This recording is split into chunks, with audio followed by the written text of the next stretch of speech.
I'd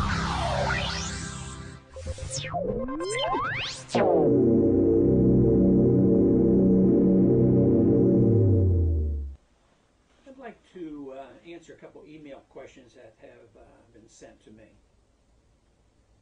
This is from Eric from Georgia. Dr. Paul, in his inaugural address today, President Obama said, "What the cynics fail to understand is that the ground has shifted beneath them, that the state political arguments that have consumed us for so long no longer apply. The question we ask today is not whether our government is too big or too small, but whether it works." The question is, do you think this statement further undermines the public's already vague understanding of the historic truths about liberty and government power, which us cynical libertarian philosophers know have not changed?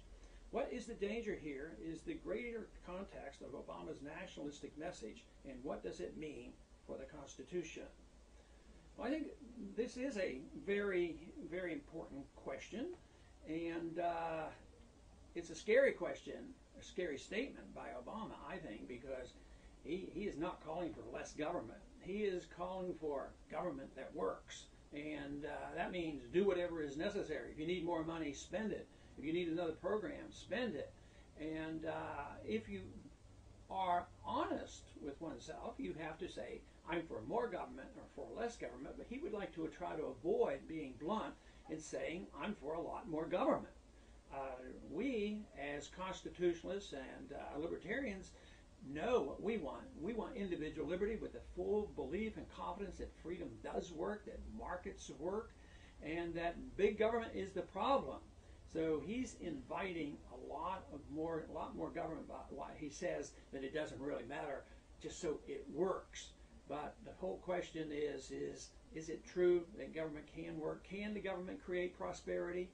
Can it regulate the market? Can it be a central economic planner? Can it be a empire builder? And can it police the world? And quite frankly, very few of us believe that is a possibility. So I would say that it is up to us to counteract this message, because too often we hear this statement that we don't want a bunch of ideologues running things. We want to be practical. We just want the government to function well. And yet, at the same time, when they talk about getting rid of the ideologues and the people who believe strongly in something, they themselves believe in something very strong. They believe in government. And even though this is camouflaged with saying, whether government might be too big or too small, we know what is coming, and that is ideological.